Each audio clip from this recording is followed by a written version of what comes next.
예, 너무 은혜들을 많이 받으셔가지고 옆 사람하고 인사하겠습니다. 예수님 믿으면 꿈 같은 일을 합니다. 나를 통해 한 영혼을 구원했습니다. 내 영혼아, 내가 새벽을 깨우리로다. 이 드라마를 보신 분도 계실지 모르겠는데 그냥 신림동에 고시 공부하러 들어가는 거예요. 어디 저기 미국 가는 것도 아니고. 근데 저렇게 애잔하죠, 그죠? 여러분, 우리가 오늘이 어버이 주일인데 카네이션 또 늦게 달면 그럴 것 같아서 지난주에 미리 달아 들어가지고 오늘은 달아드리진 않았습니다.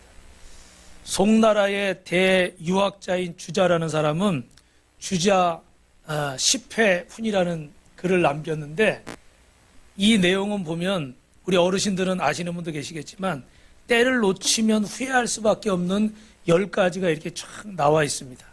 그런데 그 중에 첫 번째가 뭐라고 하냐면 불효, 부모, 사후회 이렇게 돼 있죠. 무슨 말이겠어요? 말 그대로 부모님께 불효하면 돌아가신 후에 후회한다 이 말입니다. 오늘 이 자리에는 부모님이 아직 살아계신 분도 계실 거고 아니면 한 분만 계신 분도 계시고 또 양 부모님이 다 계신 분도 계실 거예요. 근데 저도 이제 어머님은 지금 살아계시고 아버님은 그 하늘나라를 오래전에 가셨는데 참 신기한 게 이렇게 장례를 치르면서 보니까 기분 나빴던 거는 별로 기억이 안 나고 제가 잘못한 것만 기억이 나더라고요. 그게 희한해요. 하나님 은혜인 것 같아. 막 내가 기분 나빴던 거, 서운했던 거 이런 게 기억이 나면 별로 그립진 않을 텐데 나한테 잘해준 거, 근데 나는 못한 거, 대든 거, 버릇없이 한 거, 서운하게 한 거 이런 게 자꾸 기억이 나더라고요. 그래서 한동안 저는 굉장히 좀 마음이 안 좋았어요.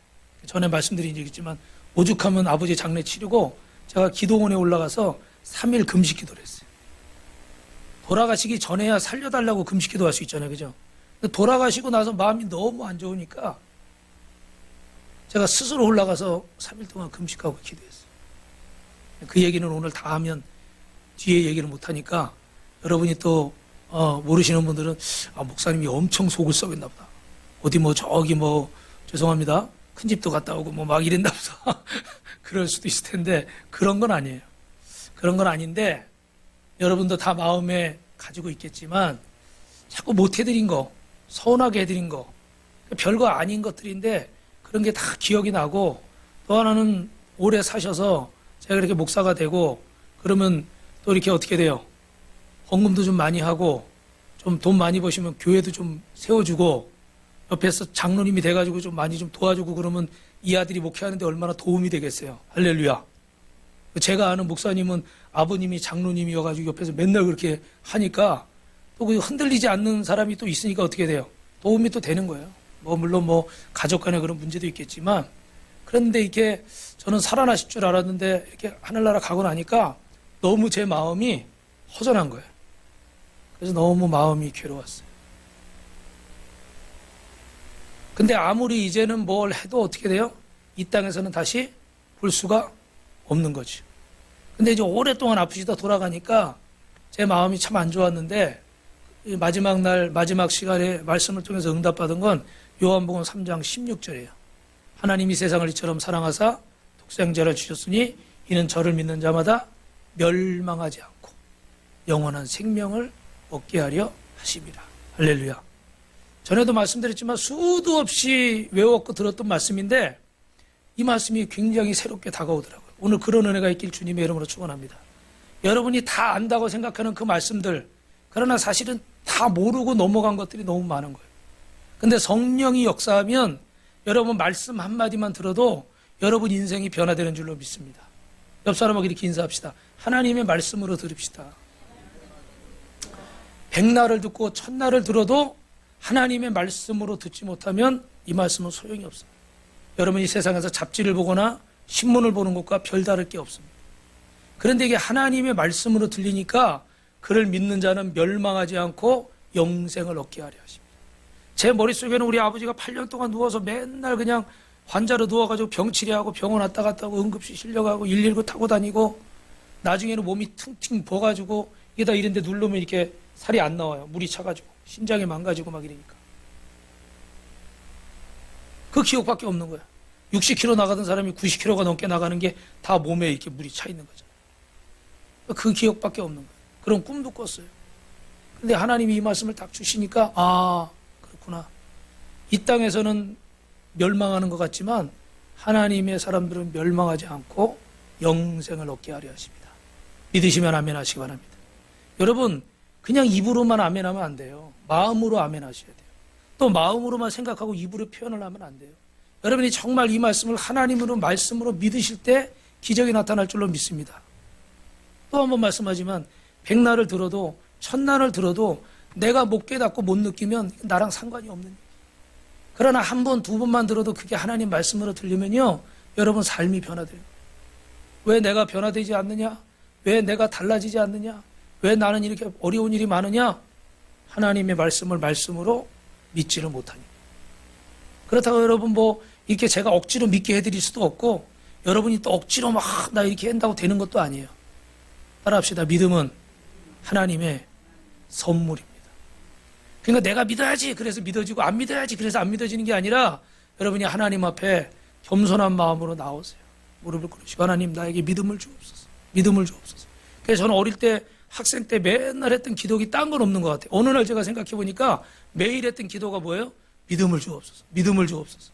제가 나중에 전도사가 돼서 그걸 알았어. 아, 내가 어릴 때부터 맨날 했던 기도가 그 기도고 하나님 나에게 믿음을 주셨구나. 할렐루야. 근데 그렇게 믿음을 주셔도 아직 제가 이렇게 요거밖에 안 돼요. 요거밖에. 예. 그래서 하나님이 이런 은혜를 주시는데 그 영원한 나라에 대한 소망이 딱 생기니까 그때 마음이 편안해지더라고요. 그래서 그 아팠던 기억들, 그 퉁퉁 부어 있었던 그 모습들, 그런 마지막 모습이 아니라 여러분 천국 가면 우리가 어떤 모습으로 있는다고 그래요? 여기 전문 용어가 나왔어. 리즈 시절. 무슨 뜻인지 알죠? 여러분이 이 땅에서 계실 때 가장 멋있고 아름답고 좋았을 때. 할렐루야. 가면 몰라보는 거. 우리 아버지가 저랬나? 우리 어머니가 저랬나? 저도 그때는 머리숱이 이거보다 더 많아요. 왜 아멘들을 안 해요? 네. 사모님은 짓궂어가지고 저한테 어느 날 목사님은 이 머리가 다 빠지고 교회가 한 1000명 정도 모이면 좋겠어요. 그냥 머리가 있으면 좋겠어요. 전 대답을 못했어요. 당연히 머리 다 빠져도 한 1000명이면 좋겠다 이래야 되는데 저는 대답을 못했어요. 아직도 미련이 많아가지고. 근데 우리가 이 땅에 있을 때 가장 좋은 모습으로, 여러분 혹시 부모님을 먼저 아파서 보내신 분이 있으면 슬퍼하지 마시고 이 땅에서 가장 우리 어머니 아버지가 멋있을 때 그 모습으로 만난다는 것을 기대하시기 바랍니다. 옆 사람하고 인사합시다. 천국에서 만납시다. 그래서 이 땅에 있는 동안에 우리가 정말 후회할 게 없이 해야 되는데 뭐 저도 목회한다고 바쁘다고 뭐 한다고 나 살기 빠듯하다고 아직도 어머님이 계신데 잘 찾아뵙지도 못하고 이 설교 준비하면서 일부러 전화 안 드렸어요. 우리 어머니가 아마 웬일인가 했을 거야. 전화도 잘 안 오다가 이번 주에 몇 번씩 전화가 오나. 아니 설교 준비를 하다 보니까 자꾸 마음이 찔린 거야. 불편한 거예요. 여러분도 아마 그러실 거예요. 그래서 우리가 후회할 것이 없을 만큼 여러분 부모님을 공경해야 될 줄로 믿습니다. 그러나 한 가지 중요한 건 성경에 보면요. 부모님을 공경하라는 말씀이 참 많이 나와요. 골로새서 3장, 신명기 5장, 잠언 1장, 이사야 54장, 디모데전서 5장, 잠언 6장, 출애굽기 20장, 잠언 23장, 잠언 1장 굉장히 많이 나와요. 여기 우리 출애굽기 글씨가 너무 작아서 안 보이시는데 출애굽기 20장 12절에 보면 내 부모를 공경하라 그리하면 내 하나님 여호와가 내게 준 땅에서 내 생명이 길리라. 할렐루야. 오늘 에베소서 말씀과 거의 같은 말씀이죠. 그죠? 근데 오늘 본문에 보면 여러분 내 부모를 공경하라. 이것이 약속 있는 1절에 보니까 뭐라고 돼 있어요? 첫 계명이냐. 할렐루야. 예. 이 첫 계명을 하나님 앞에서 제가 지금 잘 못 찾고 있네요. 첫 계명인데 이 첫 계명이라는 거는 뭐예요? 그만큼 중요하고 그만큼 어떻게 돼요? 최고의 가치가 있는 걸 우리는 1번에다 두게 돼 있는 거예요. 그런데 예수 안 믿는 사람들은 어떤 오해가 있어요. 예수 믿으면 애비애미도 없대더라. 부모한테도 막 한대더라. 뭐 이런 잘못된 얘기들을 여러분 들어보신 적이 있을 것 같아요. 근데 그거는 어떤 사람들이 지어낸 얘기고 코로나 때 이렇게 교회를 죄송합니다. 매도했듯이 이거는 매도하는 사람들의 이야기예요. 사단이 하는 거예요. 정말 성경은요, 부모에게 효도하라고 말하고 있어요. 믿으시면 아멘.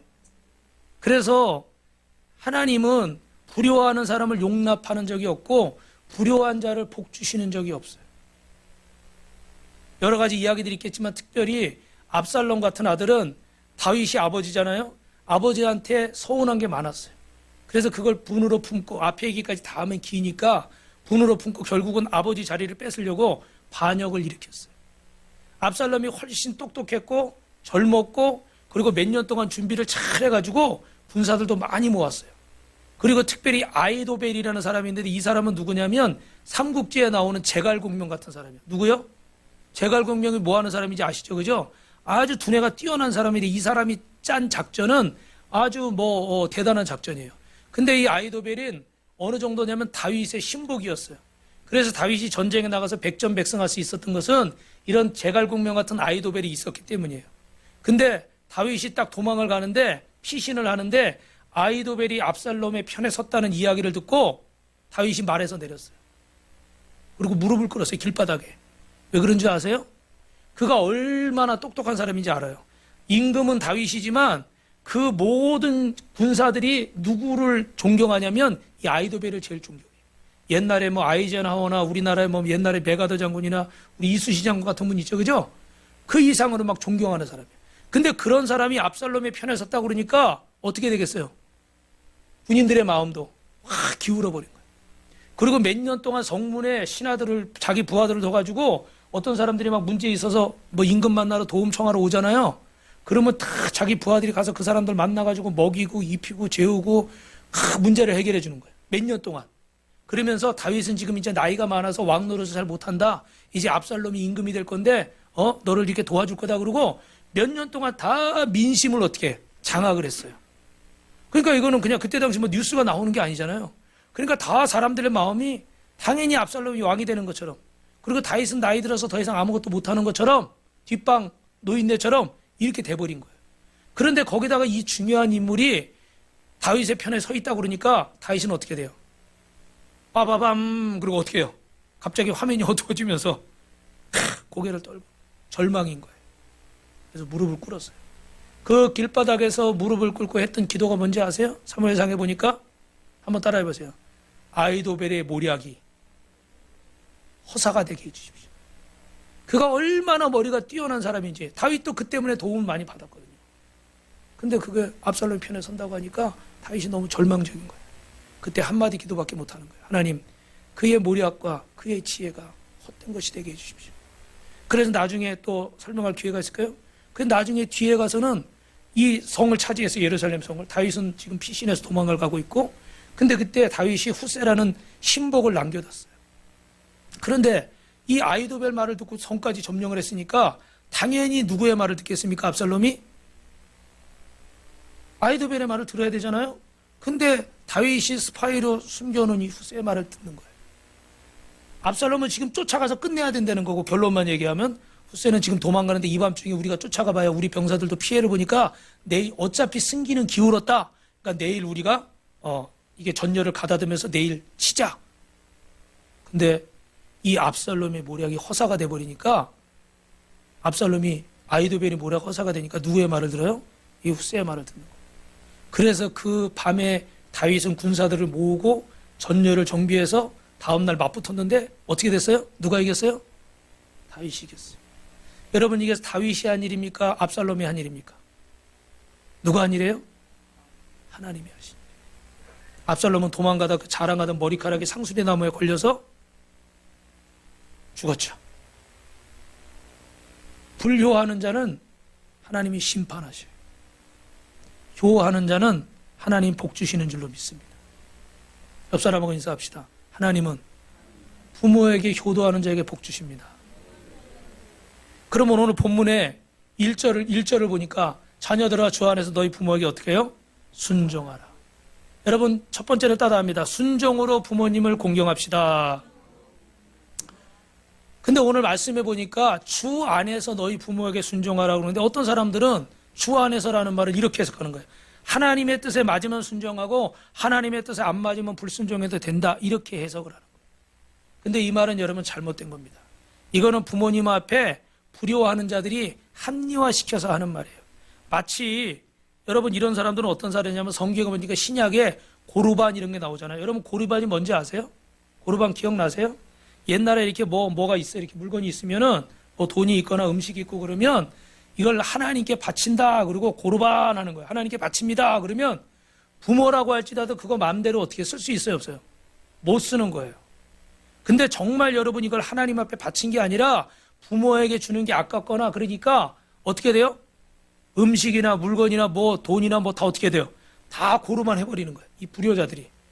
그러니까 부모님은 눈앞에 보는데 밥을 굶으면서도 예를 들면 돈이 필요한데도 옷이 필요한데도 받아요? 못 받아요? 못 받는 거예요. 근데 그가 만약 정말 하나님 앞에 드린 거라면 하나님 복을 주셨겠지만 어떻게 해요? 부모에게 주기 아까우니까 고르반 해버리고 하나님께도 불효하고 부모님께도 불효하는 거예요. 성경은 여러분 그렇게 말씀하지 않습니다. 오히려 여러분 부모님께 순종하는데 따라합시다. 죽게 하듯 합시다. 할렐루야. 할렐루야. 주님께 하듯이 부모님께 하라는 거예요. 그래서 에베소서 5장 22절에 보면 읽어봅시다. 시작. 아내들이여 자기 남편에게 복종하기를 누구에게 하듯 하라고요? 주께. 하나님께 하듯 하고. 25절입니다. 시작. 남편들아 아내 사랑하기를 그리스도께서 교회를 사랑하시고 그 교회를 위하여 자신을 주신 같이 할. 주께서 교회를 사랑하는 것처럼 그렇게 살아가는 거예요. 여러분 주님을 빙자해서 부모님께 불효하거나 주님을 빙자해서 불성실해서는 안 될 줄로 믿습니다. 주님은 무슨 일을 하든지 어떻게 하라고 그래요? 죽게 하듯 하라고 거예요. 그러면 우리가 부모님께 순종해야 되는 이유가 크게 두 가지가 있습니다. 이 책에 보니까 첫 번째는 따라합니다. 부모님은 우리 생명의 근원이기에 우리 위에 세우신 권입니다. 우리 위에 세우신 권입니다. 부모님은 우리 생명의 근원이에요. 나에게 생명을 주신 분인데 사실은 부모님이 주신 게 아니라 누가 주신 겁니까? 하나님이 주신 거죠. 하나님이 부모님의 몸속에 이 생명을 잉태하게 하셔서 우리가 이 땅에 태어나게 하는 통로가 되게 하신 거예요. 그래서 자녀를 우리는 부모님이 자녀를 낳을 때 뭐 했다고 그러죠? 낳는다, 출산한다 이렇게 얘기합니다. 그래서 여러분 창조는 하나님이 하시지만 이 생명을 키워서 출산하고 양육하는 건 부모님에게 주신 일이에요. 그래서 우리는 그 부모님의 그 사명이 그 권위가 어디서부터 온 것입니까? 하나님께로부터 온 겁니다. 부모는 자녀를 잘 키울 의무가 있는 줄로 믿습니다. 그런데 여러분 자녀가 날 잘 키울 의무가 있는데 뭐 이렇게 하십니까? 이러고 따질 권리는 있을까요? 없을까요? 그건 없습니다. 왜냐하면 이 권세가 자녀에게서 온 것이 아니라 누구에게서 온 것이에요? 하나님에게서 온 것이에요. 하나님이 주신 권세이기 때문에 그 잘 키우고 못 키우고 따라서 부모가 하나님 앞에 어떻게 해요? 상급을 받기도 하고 죄송하지만 요즘같이 막 아이들 낳아서 막 버리고 이런 사람들 있잖아요. 그죠? 그 심판을 받겠죠. 그죠? 그건 하나님과 부모님 사이의 문제인 거예요. 근데 자녀가 부모를 향해서 왜 당신의 의무를 안 합니까? 이러고 대들 수는 없는 거예요. 이런 얘기하면 또 길어지니까 중요한 거는 성경에 보니까 다윗이 압살롬을 해칠 수 있는 기회가 많이 있었죠. 왜? 압살롬이 자기를 죽이려고 그러니까. 근데 여러분 왜 눈앞에 있는데 눈앞에서 창만 던지면 되는데도 잠들어 있는 굴 안에서 잠들어 있는 사울왕을 보면서도 왜 해치지 않았을까요? 옆에 부하들이 지금이 기회입니다. 지금이 기회입니다. 당신이 살려면 해쳐야 되고 그를 죽이면 내가 임금이 될 수도 있어요. 부하들이 옆에서 막 독려하는 거예요. 여러분 어때요? 옆에서 막 하면 사람이 어떻게 돼? 안 할 것도 해버리고 막 그러죠. 근데 다윗은 어떻게 돼요? 딱 끊어버리는 거예요. 왜요? 하나님이 기름 부어 세운 종을 내 마음대로 할 수 없다. 내 생명도 하나님에 달렸고 저가 살고 죽는 것도 누가 하시는 일이에요? 하나님이 하시는 일이에요. 여러분은 어때요? 죄송하지만 저부터도 내 마음대로 판단하고 내 마음대로 생각하고 저도 우리 목사님들이 매주 모여서 공부하는 모임이 한 20, 30명 되는데 목사님들이 맨날 이렇게 설교를 하면서 그 안에서 모습을 보니까 어떻게 돼요? 그분들도 세우신 권위를 잘 인정을 안 해. 자기 생각하고 좀 틀리거나 다르면 뒤에 가서 공실하고 아주 이게 습관이 돼가지고 공실하고 그리고 성도들한테는 어떻게 돼요? 그러지 말라고 벌 받는다고 근데 이게 사람이 어떻게 보면 본능인데 본능대로 살아야 돼요? 말씀대로 살아야 돼요? 말씀대로 살아야 돼요. 권세는 위로부터 오는 줄로 믿습니다. 그러므로 여러분의 부모님이 여러분의 마음에 합당하지 않게 얘기할 때, 저도 그 전에 그랬어요. 우리 어머니가 무슨 얘기하다 보면은 제 동생이 이제 그 성악하고 나서 지금 집에서 목회를 부목사로 있는데 무슨 얘기하면은 뭐 힘든 거 막 이렇게 막 얘기를 하는 거야. 이번에 뭐 어땠다고 그러면 제가 괜히 서운해 듣고 있다가 그럼 나중에 오마니, 저는 오마니라고 그러거든요. 오마니, 큰아들은 더 힘들어요. 나는 말하라니까 뭐 모르지. 나는 지금 이렇게 개척해가지고 얼마나 할 말이 많어. 그죠? 새끼 아파, 뭐 아파. 나는 얼마나 할 말이 많은데. 그럼 아니, 그게 아니라, 왜 어머니가 왜 장남을 생각을 안 하겠어요. 그죠? 그런데 그냥 사랑이 내리사랑이라고 더 이제 안타까워 보이는 거지. 장남은 힘들어도 알아서 이렇게 잘 하니까 항상 마음은 아프고 항상 기도하지만 이 동생이 좀 이렇게 안쓰러운 거죠. 그리고 어릴 때 많이 아파가지고 병원 다니고 이러니까 그런 마음이 있는 거예요. 근데 저도 이제 철이 들들어가지고 서운한 거예요, 나도. 여러분, 그럴 수 있어요, 그죠? 근데 지금은 그 정도는 아니에요. 지금은 좀 낮았어요. 이제 저도 좀 나이가 드니까. 네. 그런데 이 부모님의 권위를 자꾸 인간적으로 판단하는 거예요. 내 수준에서. 내가 영어도 좀 안다고, 내가 뭐 좀 안다고, 내가 좀 배웠다고 판단하고 이렇게 돼버리는 거예요. 사랑하는 성도 여러분, 부모님께 순종할 때 부모가 나에게 어떻게 해야 되는가 이유를 묻지 마시고 따라합시다. 무조건 순종합시다. 왜 그래요? 자녀를 키우는 권세가 하나님께로부터 왔습니다. 여러분, 하나만 더 얘기합시다. 여러분, 경찰관이 도로 한복판에서 호각을 불면서 수신호를 막 이렇게 하는 거, 오른쪽 가라 왼쪽 가라, 차량을 통제하는 거예요. 그런데 그 신호가 있지만 또 부모가 그 경찰관이 이렇게 하는 거 수신호를 먼저 따르게 돼 있잖아요, 그죠? 근데 거기다 대고 네가 뭔데 길 한복판에 서가지고 나를 가라 말라 하느냐, 저기 신호가 있는데 넌 뭐냐, 저리 가라. 돼야 안 돼요? 그 사람은 공권을 침해하는 거잖아요, 그죠? 그걸 뭐라고 그래요?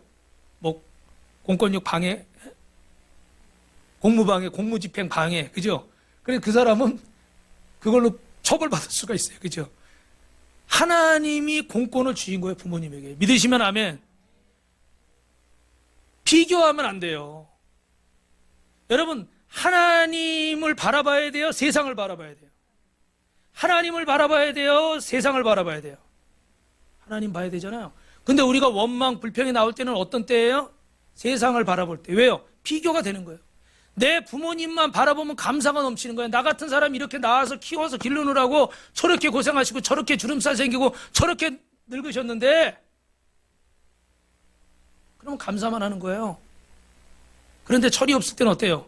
누구네 집 엄마는 뭐 어떻고 아빠는 어떤데 이번에 뭘 해줬는데 저런 집에 사는데 저런 차를 타는데 저런 걸 해주는데. 할렐루야. 권사님이 지금 답답하니까 얘기하는 거예요, 지금. 그럴 수 있잖아요, 여러분.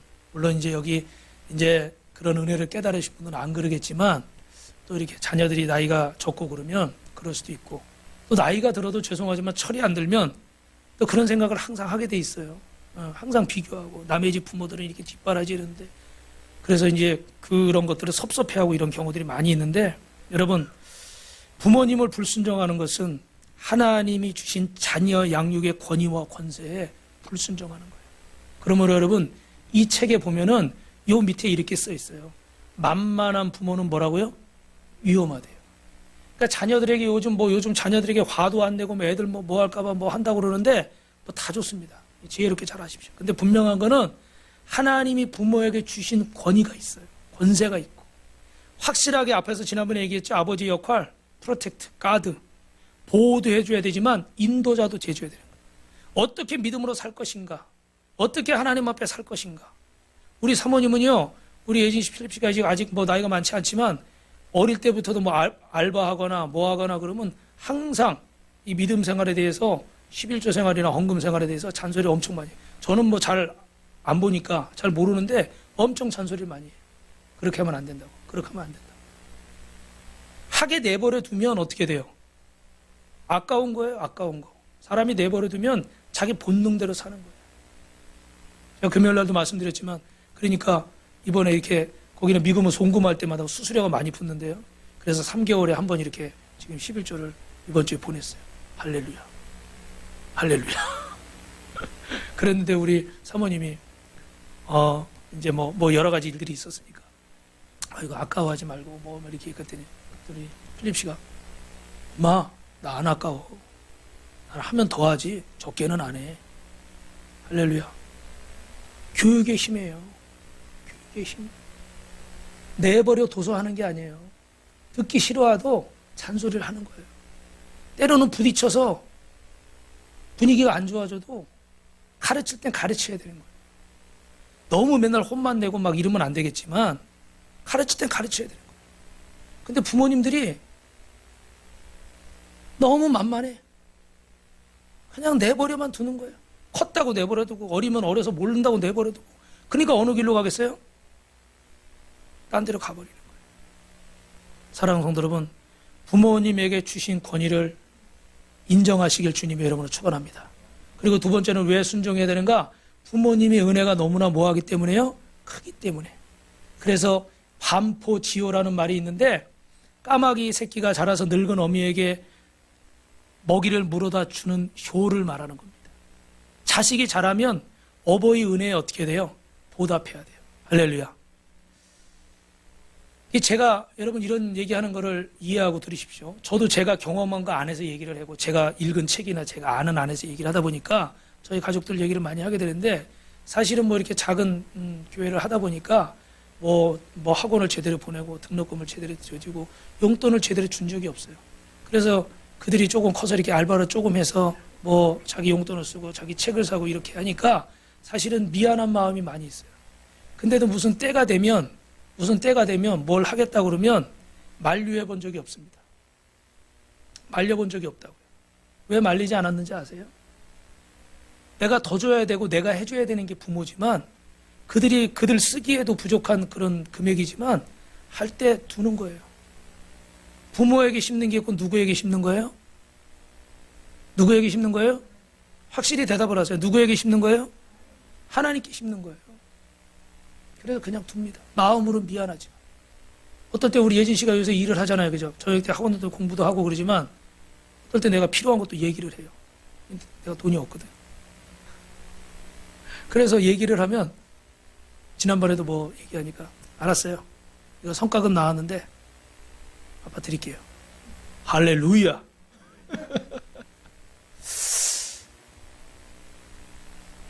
하나님 앞에 심는 거고 하나님 앞에 복을 받으라고 마음은 미안한데 내버려 두는 거예요.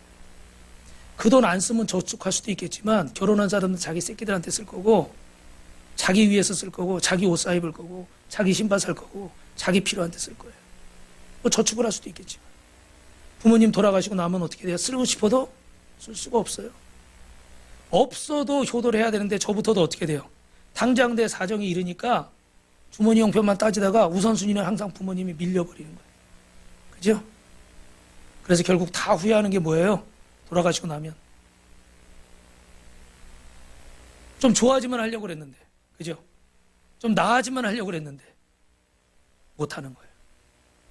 사랑하는 성도 여러분, 부모님의 은혜에 큰 은혜에 보답하는 저와 여러분 되시길 주님의 이름으로 축원합니다.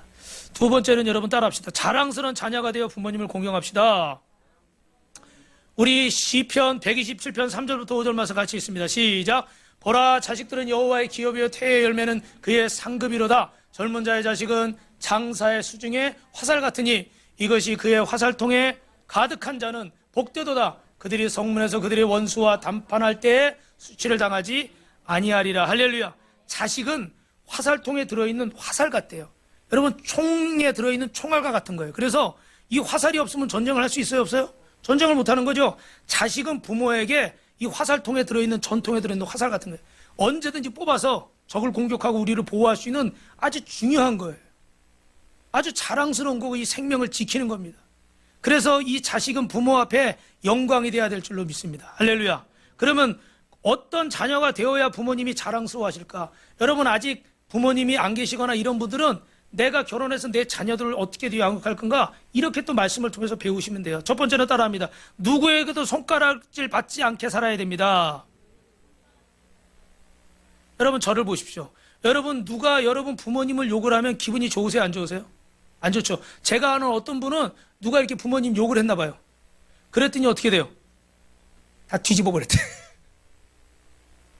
그 여러분 잘 아시는 프랑스의 축구 선수 지단은 옛날에 그 유명한 게 뭐예요? 축구도 잘하지만 경기하다가 상대편 선수가 뭐라고 하니까 머리도 헤딩을 해버렸어.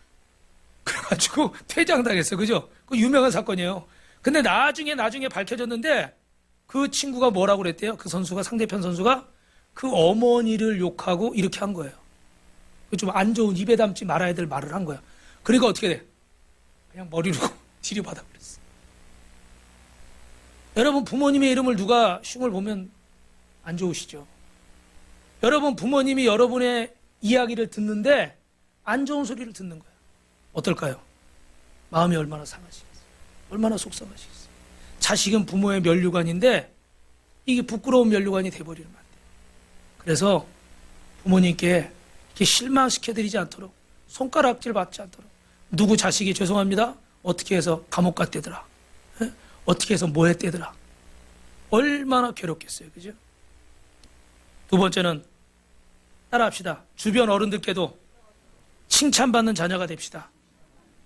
옛날에는, 요즘은 잘 모르겠는데 옛날에는 누가 이렇게 동네에서 이렇게 애들이 청소년들이 담배 피고 그러면 어른들이 뭐라 그래?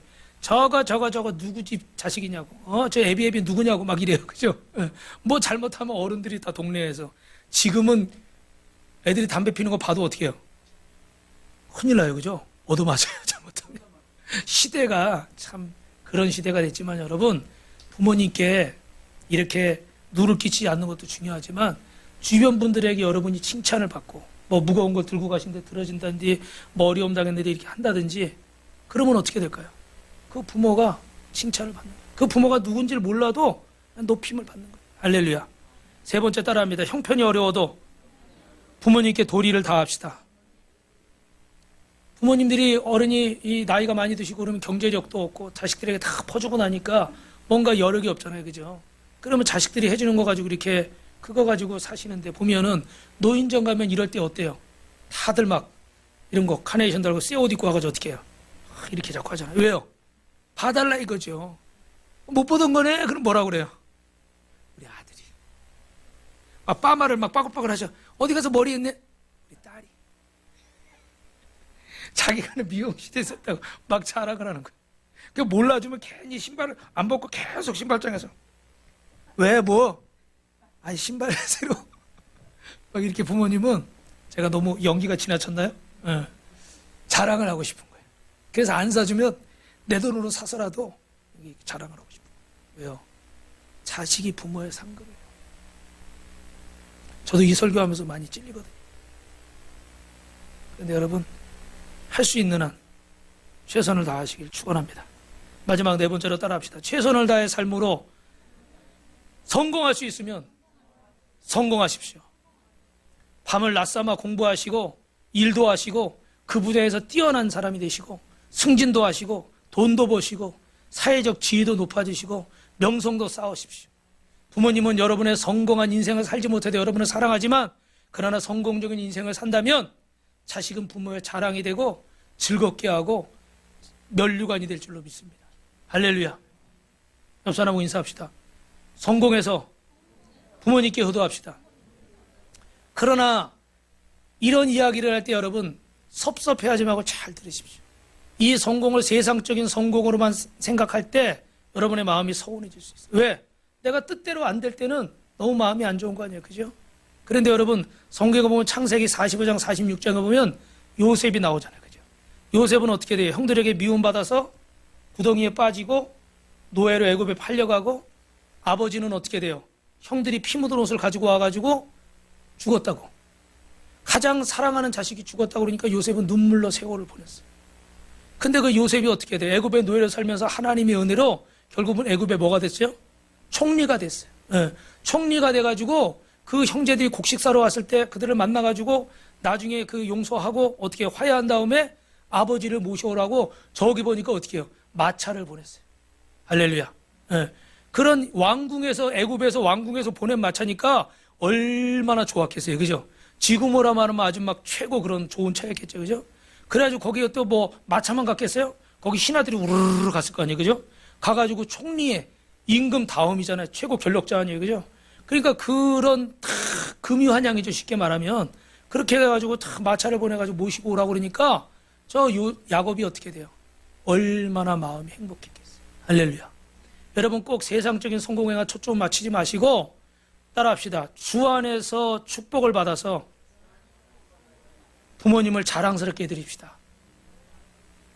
옆 사람하고도 인사합시다. 주 안에서 축복받아서 부모님을 자랑스럽게 해드립시다. 자, 마지막 세 번째로 여러분 따라합니다. 부모님을 공경하면 하나님의 놀라운 축복이 있습니다. 처음에 말씀드린 것처럼 부모님을 공경하라는 말씀 속에는 약속 있는 첫 계명이라고 그랬잖아요. 그죠? 그러면 이 말씀에 약속 있는 첫 계명이라는 것은 두 가지 의미가 있는데, 첫째, 계명이라는 것은 여러분 뭐예요? 따라합시다. 반드시 지켜야 됩니다. 아까도 건의는 위로부터 내려왔다고 말씀드린 것처럼 하나님이 주신 계명, 하나님 말씀은 반드시 지켜야 되는 거예요. 이건 해도 되고 안 해도 되는 게 아니에요. 부모님 말 듣고 싶을 때 듣고 거역하고 싶을 때 거역하고 내 마음대로 하는 게 아니라는 말씀이에요. 중요한 건 여러분 하나님이 주신 첫 계명이에요. 잘 들으셔야 됩니다. 부모님은, 육신의 부모는 내가 잘못해도 어떻게 돼요? 덮어줍니까? 안 덮어줍니까? 덮어주셔요. 그죠? 그러나 하나님은 기회를 주시지만 결국은 그 계명대로, 그 말씀대로 안 살면 어떻게 하실까요? 심판하십니다. 죄송합니다, 여러분. 마음이 안 좋으셔도 어쩔 수 없어요. 부모는 계속 덮어줄 줄 몰라요. 여러분이 잘못하는데도 그냥 덮어. 그냥 계속 덮어. 냄새가 나고 고름이 끼고 뭐가 잘못돼도 덮어요. 그러나 하나님은 덮어주시고 사랑하시고 용서하시면 어느 때가 되면 더 이상은 안 덮으시요. 반드시 회개하게 하시는 거예요. 여기다 컵에 물을 담을 때 이 컵 씻었을까요? 안 씻었을까요? 깨끗이 씻었을 거예요. 더러운 데다 담아주지 않았을 거예요. 하나님이 여러분에게 복 주시고 은혜를 주셔야 되기 때문에 더러운 채 내버려 두지 않는 거예요. 그래서 회개를 해야 되는데 그냥 두면 사람이 회개를 안 해요. 잘못을 인정을 안 해요. 그러니까 어떻게 할까요? 자꾸 고통을 주시는 거예요. 자꾸 아픔을 주시는 거예요. 그래서 남편을 통해서 아픔을 주고 아내를 통해서 아픔을 주고 때로는 자식을 통해서 아픔을 주고 주변 환경이나 건강이나 물질이나 사람들을 통해서 그런 아픔들을 주는 거예요. 근데 우리가 그걸 깨닫고 하나님 앞에 회개하고 바로 서면 되는데 이거를 인정을 안 하고 계속 핑계만 대고 원망만 대고 남편 때문이고 아내 때문이고 자식 때문이고 부모 때문이고 목사님 때문이고 누구 장로 때문이고 누구 성도 때문이고 누구 집사 때문이고 매일 이러고 있으면 그 사람 변화될까요? 안 될까요? 복을 받을까요? 안 받을까요? 축복이 이렇게 담길 수 있어요? 없어요? 담을 수가 없는 거예요. 사랑하는 성도 여러분, 마음이 아프셔도 하나님 앞에 바로 서야 돼요. 할렐루야. 여러분, 부모는 가정이 어렵고 자녀를 고통스럽게 했어도 정죄하고 미워하고 거역해서는 안 됩니다. 어떤 부모들은 자식을 부모는 버리는 부모들도 있어요. 당연히 뭐 원망스러울 거예요. 도박에 빠져서 가사는 탕진하기도 하고 간음을 해서 가정을 파탄내기도 하고 술에 취해서 가정을 돌보지 않고 어떨 때는 때리고 폭력을 일삼는 그런 부모가 있을 수도 있어요. 어떻게 이런 부모가 잘했다고 말할 수 있겠습니까? 잘했다고는 절대 말할 수 없습니다. 그러나 하나님이 그 부모를 통해서 나를 이 땅에 태어나게 하시고 이 땅에서 하나님이 주신 사명을 주셨기 때문에 부모는 내 어떤 통념을 가지고 절대로 정죄하고 미워할 대상이 아니라 부모님이나 나나 하나님 앞에서는 다 어떤 존재입니까? 부족한 존재. 부족한 존재. 그래서 어떻게 돼요? 우리는 다 하나님 앞에 용서와 은혜와 사랑을 받아야 될 존재지 부모님은 신적인 존재고 아무 실수가 없어야 되고 나는 날마다 실수해도 이해해줘야 되는 그런 존재는 아니에요. 우리 성도들도 보면 처음에 새신자로 교회 나올 때는 뭐든지 다 이렇게 받들어줍니다. 그냥 오기만 해도 감사해요. 근데 1년, 2년, 3년 이제 뭐 믿음이 들어가고 세례를 받고 서리 집사가 되고 뭐 안수 집사, 권사님이 되면 어떻게 될까요? 자꾸 사명이 맡겨지고 책임이 맡겨져. 그때는 어떻게 돼요? 부담스러운 일들이 생길까요? 안 생길까요? 생기는 거예요. 근데 나는 그냥 대접만 해주세요. 나는 교회 좋으려고 오는 거지. 나 교회 부담스러운 거 싫어요. 그러면 어떻게 될까요? 그 믿음은 안 자라는 거예요. 매일 받아먹기만 하고 살 수는 없는 거예요. 그런데 1년이 지나고 10년이 지나고 20년이 지나도 영적으로 그렇게 성장하지 않을 수도 있는 거예요. 우리가 하나님 앞에 장성한 자녀가 됐다는 것은 이제 우리가 뭐라고 그래요? 결혼해봐서 애 낳으면 더 이해할 거다 그러잖아요. 부모님 심정을. 왜요? 그 입장에 대 보니까 이해를 하는 거죠. 이제는 우리가 여러분 따라합시다. 부모님을 이해해드리고 도와드리고 격려해드리고 사랑할 때입니다. 그래서 어버이날 주신 거예요. 그죠? 근데 아직까지도 계속 부모님을 판단하고 도움만 받으려고 하고 내 피로만 채우려고 한다면 아직 장성한 자녀가 아닌 거예요. 예전에 우리 사모님이 재밌는 일이 있었는데 목욕탕에 갔는데 이렇게 혼자 때리밀 수가 없잖아요. 그래서 어떤 어르신이 계시길래 어머니 제가 밀어드릴 테니까 저도 좀 밀어주세요. 아니 그 어머니가 먼저 얘기했나? 제가 오래돼가지고 그랬더니 이렇게 우리 그 할머니가 등찍 몇 번 이렇게 밀어줬대요. 그랬더니 이제 자기 차례가 됐어요. 그랬더니 엎어져가지고 안 일어나셔. 오른쪽 왼쪽 보여가면서 우리 사모님이 진이 쭉 빠져가지고 왔어. 아주 이걸 완전히 때밀이로 고용을 해가지고 구석구석 이제 다 그냥 자기는 몇 번 이렇게 하고서 우리 사모님한테는 그냥 완전히 그냥 노가다를 시켜버리는 거예요. 그래서 웃으면서 그 얘기를 했는데 근데 이제 마음 아픈 게 뭐냐면 자기 자식들 얘기를 하는 거예요. 나이가 40이 넘었는데 아직도 장가를 안 가고 아직도 직장을 안 잡아서 지금도 하루에 2만 원, 3만 원씩 용돈을 타간다는 거예요. 물론 부모가 그 나이 돼서도 용돈 줄 수 있는 능력이 있다는 것도 좋은 거예요. 그런데 그 나이가 됐으면 이제 부모님을 섬기고 효도를 해야 되는데 아직도 자리를 못 잡아서 두 자식들이 죄송합니다. 이 두 자식들이 아직도 하루에 2, 3만 원씩 돈 받아가지고 막 PC방 가고 뭐하고 그러고 지낸다는 거예요. 속상해가지고. 할렐루야. 어떤 일이 있으면 그럴 수도 있겠죠. 그죠? 그러나 여러분, 이 하나님 앞에서 부모를 판단하지 말고 이제는 여러분들이 부모님의 힘이 되어 주시길 주님의 이름으로 축원합니다. 여러분 성경에 보니까 노아 이야기가 나오는데 짧게 말씀드리면 노아가 방주에서 나와서 포도주 이렇게 추수하고 이러다가 즙을 마셔가지고 술에 취해서 잠들었는데 어떻게 해요? 자기가 벗은 채로 이렇게 잠이 들었어요. 셈, 함, 야벳 세 아들이 있었는데 그 중에 함이 먼저 그걸 발견했어요. 그럼 어떻게 했을까요? 보통은 가가지고 나와서 형제들한테 흉, 야 우리 아버지 지금 술 마셔가지고 옷 벗고 막 소문을 막 내는 거예요. 근데 셈하고 야벳은 들어가가지고 어떻게 돼요? 아버지의 그 벗은 모습을 보지 않고 가가지고 다 덮어드리고 이렇게 아버지의 치부를 가려줬어요. 그랬더니 아버지가 정신 차리고 나중에 깨서 이걸 알았어요. 그래서 이 나오는 그림은 뭔지 아세요? 여기 가고 있는 친구는 누군지 아세요? 함인 거예요. 셈과 야벳은 노아가 축복하고 함은 어떻게 돼요? 저주하는 거예요. 내 자식인데 왜 저주하고 싶겠어요? 근데 성경이 우리에게 말씀하고 있는 거예요. 이 부모의 치부를 드러내는 자와 부모의 허물을 덮으려고 하는 자는 하나님이 이렇게 대우하신다는 거예요. 여러분 부모님 중에 여러분 뜻과 마음과 생각에 다른 분들이 있다 할지라도 기도해 주시고 사랑해 주시고 그분이 나의 허물을 덮어주고 그분이 나의 연약함을 여태까지 붙들어준 것처럼 이제는 우리가 부모님의 허물과 연약함을 덮고 붙들어줄 수 있는 힘이 되는 그런 귀한 자녀가 되시길 주님의 이름으로 축원합니다. 마지막으로 따라합니다. 약속 있는 첫 계명입니다. 그래서 6장 3절에 보니까 6장 3절에 보면 따라합시다. 땅에서 잘되고 장수하리라. 하나님이 이 약속을 주신 거예요. 부모님에게 효도하는 사람은 땅에서 잘되고 장수하리라. 여러분 야곱이 12아들이 있는데 이 자녀들을 축복합니다. 그래서 그 축복한 대로 다 이루어지는 거예요. 그리고 나중엔 요셉이 에브라임과 므낫세를 데리고 왔는데 또 그때도 야곱과 에서처럼 이렇게 거꾸로 축복을 받게 하려고 그러니까 야곱이 어떻게 돼요? 손을 어긋맞게서 장남과 차남을 에브라임과 므낫세를 구분해서 축복을 합니다. 할렐루야.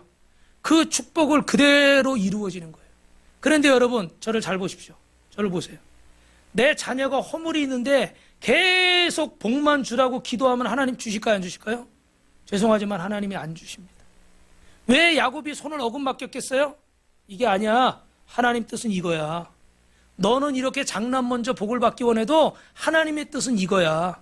네 생각대로 자꾸 덮어준다고 네 자식이 잘 되는 게 아니야. 하나님 앞에 네 자식이 바로 서야 하나님 앞에 복을 받는 거야. 내가 가서 피고 배우고 뭐 해오고 뭐 해온다고 네 자식이 잘 되는 게 아니야. 하나님 앞에 바로 서야 네 자식이 잘 되는 거야. 할렐루야. 부모의 복을 받는 것도 중요하지만 아무리 많은 걸 물려줘도 관리할 자세가 안 돼 있는 자는 다 쏟아버리는 거예요. 여러분 맞죠 제 말이? 예? 그러나 부족한 환경에서 자라도 정신 똑바로 박히면요 그 자식은 성공하는 거예요.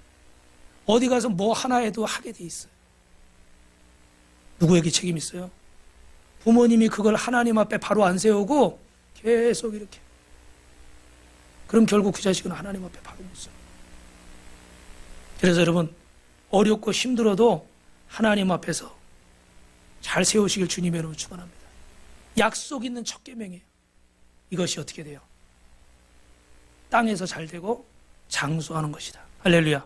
여러분 마지막 장면은 부천시 원미고등학교의 이정환 군이 아버지에게 간 이식을 해드렸습니다. 자기 아버지가 이렇게 돌아가신다는 걸 알고 자기 간을 이식하고 그 병석에 누워있는 그 아들을 볼 때, 제가 그 서울에 있을 때 우리 태균이라는 친구도 아버지가 간이 망가져서 자기 간을 이식해줬습니다. 근데 정말 귀하죠, 그죠? 부모가 자식을 위해서 희생해야 되는데 이 자녀가 부모를 위해서 자신의 목숨을 걸고 희생을 하는 거예요. 하나님 보실 때 얼마나 아름다울까요? 어떻게 보면 부모가 자식에게 해주는 것이 당연할지 모르겠어요. 그런데 그 자식이 부모의 은혜를 깨닫고 이렇게 최선을 다해서 효도한다면 하나님이 얼마나 기뻐하실까요? 나도 힘들지만 부모님은 더 힘들게 살았고, 나도 괴롭지만 부모님은 더 괴롭게 살았어요. 나도 어려운 일들이 많았지만 부모님은 더 어려운 일들을 많이 겪으셨어요. 나도 남몰래 눈물을 흘린 적이 많겠지만 부모님도 나 때문에 그렇게 눈물 많이 흘린 적이 많아요. 이 얘기는 준비는 안 한 건데, 우리 짐을 정리하다 보니까 이렇게 우리 어릴 때, 우리 죄송합니다. 또 얘기를 하게 돼서 필리비가 5학년 때인가 이렇게 어버이날 카드를 쓴 걸 어떻게 찾았어요. 근데 거기 뭐라고 써 있냐면 이렇게 뭐 엄마 아빠 저 때문에 제가 이렇게 아파서 엄마 아빠 힘드시죠? 앞으로 잘할게요. 잘 이렇게 할게요. 이렇게 그렇게 썼더라고요. 근데 그게 어떻게 찾아서 보게 됐어요. 근데 눈물이 핑 돌더라고. 눈물이 핑 돌아요. 알아주니까, 그리고 잘하겠다고 그러니까 진짜 잘하는지 잘 모르겠어요. 근데 잘하겠다고 그러니까 마음이 짠하더라고요. 그래요 여러분, 이미 이 땅에 부모님이 안 계실 수도 있고 또 뭐 어떤 사연들이 있겠지만 부모님이 안 계시다면 하나님 아버지께 효도하고 또 주변의 또 어른들께 효도하고, 그래서 하여튼간 여러분의 이름이 하나님의 생명책에 기록되고 땅에서 장수하는 그런 복을 받을 수 있기를 주님의 이름으로 축원합니다.